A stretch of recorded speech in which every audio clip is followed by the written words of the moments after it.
மன்னிக்கிறவங்க, கோபத்தை விழுங்குறவங்க, மக்களை மன்னிக்கிறவங்க, அல்லாஹ்வுக்காக வேண்டி செலவழிக்கிறவங்க.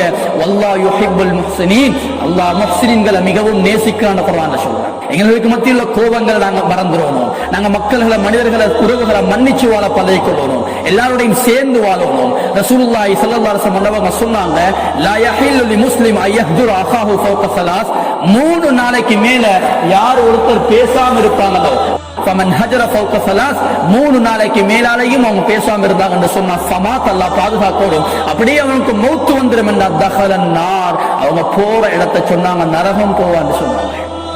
அல்லாஹ் பாதுகாக்கணும். கண்ணியத்துக்குரிய நாங்க பேசிடணும், நாங்க தப்பிடணும், நாங்க சலாம் சொல்லணும். திருப்பி அவர் பதில் சொல்றாரு இல்ல, நீங்க தப்பிடுவீங்க. யாரு சலாம் சொன்னார்? ரசூலுல்லாஹி ஸல்லல்லாஹு அலைஹி வஸல்லம் அவங்க சொன்னாங்க, சொன்னவருக்கு அந்த பாவம் கிடைக்காது, சொன்னவரிலிருந்து பாதுகாக்கப்படுவான்னு சொன்னாங்க. எனவே முஃமின்களை பத்தி